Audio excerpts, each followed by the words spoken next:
जब घड़ा भर जाता है तो अच्छा लगता है। तो गुरु तो तैयार नहीं किए जा सकते, आपको तैयार होना पड़ता है गुरु बनने के लिए। तो गुरु तो गाली हो गया आजकल।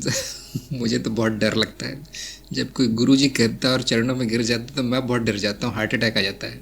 क्योंकि छोटी चीज़ नहीं है गुरु। मैं गुरु तैयार नहीं कर सकता। जनता कहती है आप गुरु हो। हाँ, जैसे हमने सत्संग शुरू करवाई, त्रिज्ञान आदि कार्यक्रम करवाया, अब लोग उनको गुरु ही कहते हैं। मैंने कहा कोई बात नहीं, आपको नहीं कहते, गुरु क्षेत्र कहते हैं, उनसे प्रणाम लेके ऊपर भेज देना है। लेकिन ये बहुत बड़ी पदवी है गुरु, हर कोई गुरु नहीं बन सकता। और कलयुग में बहुत कठिन हो गया ये होना। आचार्य उपाध्याय इतना बन सकते हैं मैं जानता हूँ, गुरु इक्के दुक्के ही होते हैं वो, क्योंकि लोगों को और कोई शब्द मालूम नहीं ना। वो तो स्कूल में भी अपने शिक्षक को गुरुजी बोलते हैं, वो सारी उम्र गुरुजी बोलते हैं उनको, भले ही उन्होंने 1 2 3 क ख ग सिखाया।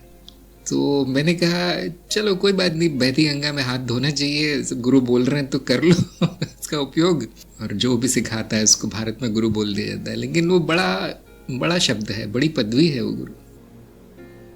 हर कोई उसके लिए तैयार नहीं हुआ है। हाँ, मनोशरीर यंत्र गुरु व्यक्ति बनाया जा सकता है। हाँ देखिए, आपके यंत्र को इतना तैयार किया जा सकता है, इतना शुद्ध किया जा सकता है कि वो गुरु क्षेत्र से संपर्क कर सके, थोड़ा बहुत कार्य कर सके। ये हम कर सकते हैं। वो हर किसी को नहीं किया जाता, इसलिए मैं हर किसी को आज्ञा नहीं देता। मैं देखता हूँ समर्पण कितना है। मैं बुद्धि भी नहीं देखता, मैं ज्ञान भी नहीं देखता। बहुत से लोग मेरे पास आए हैं कि इनको तो कुछ आता नहीं है, आपने इनको गुरु बना दिया। मैंने कहा मैंने कहाँ बनाया गुरु? उसमें इतना समर्पण है, उसमें इतनी आतुरता है सबकी सेवा करने की। मैं कहता हूँ और वो करते हैं। अब ये समर्पण देखिए प्रेम से आता है। बस मैं कहता हूँ यहाँ खड़े हो जाओ, वहाँ खड़े होते हैं, यहाँ बैठ जाओ, वहाँ बैठ। अब ये उपकरण तैयार है गुरु क्षेत्र के लिए। तो कभी कभी गुरु क्षेत्र से आता है कि हाँ ये तैयार है, अब कुछ करवाओ इससे। और जहाँ मैं अपनी बुद्धि लगाता हूँ वहाँ विफलता मिलती है। मैंने 2-3 लोगों को तैयार करने का प्रयास किया, उनमें समर्पण शून्य था। उनसे कितना भी करवा लो वो नहीं कर पाते, वो एक शब्द नहीं सिखा पाते किसी को। तो इसीलिए हुआ क्योंकि शायद मेरी बुद्धि से हुआ होगा वो। तो आजकल मैंने बुद्धि लगाना ही बंद कर दिया है। मैं देखता हूँ ऊपर से आज्ञा किसके लिए आई है और उनको थोड़ा सा मौका दिया जाता है। आपको हाँ कहना है, हाँ कहने से शुरुआत होती है। इसलिए मैं पूछता हूँ, चरण साध में जाते हैं आप तो पूछता हूँ, और जिनमें अशुद्धियाँ नहीं है वही जाते हैं चरण साध में, नहीं तो सीधे प्रमाण पत्र मिलता है उनको। तो अगर आप चरण साध में पहुँच गए, वहाँ आपकी इच्छा है, आपने हाँ बोल दिया, अब कुछ किया जा सकता है। देखिए, गुरु नहीं बनाया जा सकता, समर्पित हुआ जा सकता है, अपने आप को गुरु क्षेत्र के हवाले किया जा सकता है। ये है मेरा तन, ये है मेरा धन और ये है मेरा मन, सब आपका है। अब वो इतना सुंदर माध्यम हो जाता है कि वो जो जीव है वो भी चकरा जाता है कि मैंने ये कैसे कर लिया। और सब लोग नतमस्तक होकर खड़े हैं उसके सामने, जो कि सामान्य आदमी था, सभी अशुद्धियों से ग्रस्त, कैसे हो गया? ये व्यक्ति का क्या हुआ नहीं है। ध्यान दीजिए, व्यक्ति हट गया है, व्यक्ति रास्ते से हट गया है ताकि वो प्रकाश आ पाए तो उसके द्वारा। इसीलिए मैं आप लोगों को प्रश्न पूछने के लिए सत्संग में बुलाता हूँ। क्यों? यहाँ व्यक्ति हट जाता है यहाँ व्यक्ति के बैठने की जगह नहीं है। गुरु के आसन पे व्यक्ति नहीं बैठ सकता। आप मुझसे मिलते हैं, मुझसे आके फोन करते हैं, आप देखेंगे वहाँ व्यक्ति है, वही गिरा हुआ सा कुछ छोटा मोटा तुच्छ, वह गुरु नहीं है। इसलिए मैं बहुत मना करता हूँ कोई मिलना नहीं।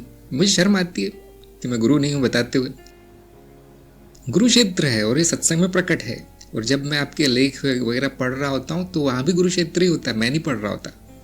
और जब मैं वीडियो बना रहा होता हूँ तब तो पता नहीं क्या होता है वो मुझे खुद नहीं पता होता, क्योंकि मैं बाद में देखता हूँ वीडियो बनाने के बाद कि मैंने बोला क्या इस बार। जैसे समर्पण आता है वैसे चला भी जाता है। कुछ दिनों बाद उनका मन नहीं होता है सब करने का। और मैंने एक चीज़ देखी, वो मन इसलिए नहीं होता क्योंकि समाज बड़ी कठिन चीज़ है, इस कीचड़ में कूदना बड़ा कठिन है, हार जाते हैं वो। मेरी तो कोई सुनता ही नहीं है। हाँ, कोई नहीं सुनेगा हमको उपलब्ध हो जाना है। मैं कई बार कहता हूँ ये, और ये चीज़ें न कार्यक्रम में बताई गई हैं न किसी सत्संग में सुनाई गई हैं। जब आप मुझसे मिलते हैं ज्ञान प्रसार के लिए, तब ये सारे रहस्य खोले जाते हैं कि आपको करना कुछ नहीं है। प्रयास मत करो, भागो मत किसी के पीछे ज्ञान लेके कि मेरा ज्ञान ले लो। किसी को नहीं चाहिए ज्ञान। उपलब्ध हो जाइए दुखड़ा सुनने के लिए, रोना सुनने के लिए, उनके कष्टों को झेल, सामने खड़े हो जाइए। उनकी क्या इच्छा है, इसी को सेवा कहते हैं। ज्ञान देना तो बहुत आसान है, हर एरा गिरा ज्ञानी तो दे रहा है यूट्यूब में। सेवा कौन करना चाहता है?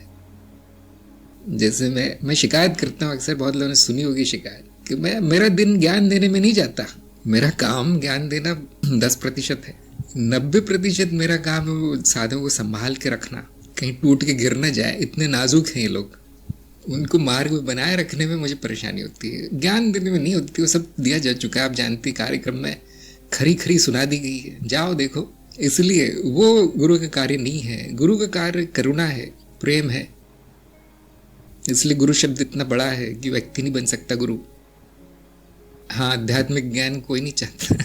मैं वीडियो बनाता हूँ, लाइक तो मिलते हैं, लेकिन डिसलाइक भी बहुत मिलते हैं, क्योंकि शायद किसी की दुखती रग पे वो ज्ञान नमक का काम कर देता है। किसी के जले पर ज्ञान नमक की तरह होता है, कड़वा होता है। सच नहीं चाहते लोग ज्ञान। कहानियाँ चाहते हैं, कथाएं चाहते हैं, कल्पनाएं चाहते हैं, चमत्कार चाहते हैं। और इसीलिए गुरु को मजबूर होकर झूठ बोलना पड़ता है, क्योंकि वो झूठ में ही कल्याण है उनका। बच्चे बीमार होते हैं तो उनको दवाई नहीं दे सकते, अब कड़वी होती है तो मिठाई में डाल के दवाई, खीर में डाल के दे दी जाती है गोली, उसी में कल्याण है। जो बीमार है वो, ये दुनिया गुरु से पता नहीं क्या क्या करवाती है, झूठ बोलवाती है, प्रपंच, दाढ़ी बढ़वा लेती है, मुंडन करवा देती है। अब वो सामान्य रूप से रह भी नहीं सकता बेचारा। और भी कोई छुपे हुए हैं, थोड़े से शर्मा रहे हैं, वो भी हाँ बोल दीजिए। अब कब तक ना करते रहोगे, जाओगे कहाँ, क्या करना है देव योनि में, बादलों में बैठ के बाजा बजाओगे। मेरे गुरु यही बोलते थे, काम करो कुछ, वापस आओ यहाँ। ज्ञानी कहते हो, पुनर्जन्म से डरते हो। ऐसे करेले का जूस पिलाया उन्होंने मुझे शब्दों से। मेरा भी मन नहीं था, इस चक्कर में कौन पड़ेगा, कोई चाहता नहीं ये चीज़ें। मैंने कहा मैं ऐशो आराम में हूँ, ये सब क्यों करना है। लेकिन अब समझ में आता है मेरे, सबसे ज़रूरी तो यही है। और आपका ऐशो आराम कहीं जाएगा नहीं। आप कहेंगे कि ये बहुत बड़ा सिरदर्द है, लेकिन इसमें मनोरंजन भी बहुत है, सुख भी बहुत है। एक आदमी को ज्ञान मिल जाता है तो वो दिन बहुत अच्छा जाता है, सुख भी बहुत है। हाँ, मिलता कुछ नहीं है आपको, न रुपए मिलेंगे न पैसे मिलेंगे, कम से कम यहाँ पे तो नहीं मिलेंगे। देखिए यहाँ पे तो बैन लगा है, ज्ञान को कमाई का साधन नहीं बनाना है, हमने कहा है। लेकिन उससे भी ज़्यादा कुछ मिलेगा, खुशी का खजाना मिलेगा, जो आपको पैसों से नहीं मिल सकता। इसलिए जो निर्धन है उनको आने नहीं दिया जाता है। आपके घर परिवार तक के लोग भी दूर भाग जाते हैं अध्यात्म नाम सुनते ही। हाँ, जो आपको अपना सबसे करीबी बताते होंगे वही आपके सामने जहर उगलेंगे। क्यों? आपने अध्यात्म बोल दिया उनके सामने। ध्यान दीजिए, कोई अपना नहीं होता, यहाँ स्वार्थी होते हैं। अब उनको पता है अध्यात्म बोला है मतलब अब यहाँ स्वार्थ पूर्ति नहीं होगी, यहाँ मुझे नहीं मिलेगा। प्रेम वहाँ है जहाँ आज़ादी दे दी गई है, तुम जो चाहो करो, करना जो करना करो, अध्यात्म करना अध्यात्म करो। हाँ, अगर कुछ बुरे चक्कर में पड़ गए तो हाँ ठीक है, धक्के खाओगे, धोखा खाओगे, मैं संभाल लूँगा। ये होता है प्रेम, जो कि कलयुग में नहीं पाया जाता। परिवार में प्रेम नहीं मिलता। तो ये बहुत बड़ी परीक्षा है आपकी, आप कैसे लोगों के साथ है, ये आप परीक्षा लेना चाहते हैं तो बोल दीजिए मैं अध्यात्म में जा रहा हूँ। या बोल दीजिए मुझे गुरु मिल गए। खासतौर से स्त्रियों की बहुत बड़ी जो कसौटी की परीक्षा होती है, कौन उनको प्रेम करता है। बोल दीजिए मेरे गुरु हो गए, गुरु आ गए मेरे जीवन में। खत्म, तलाक। हाँ, अध्यात्म और तंत्र दोनों से जनता डरती है, और डरना भी चाहिए, बहुत डरावनी चीज़ है अध्यात्म।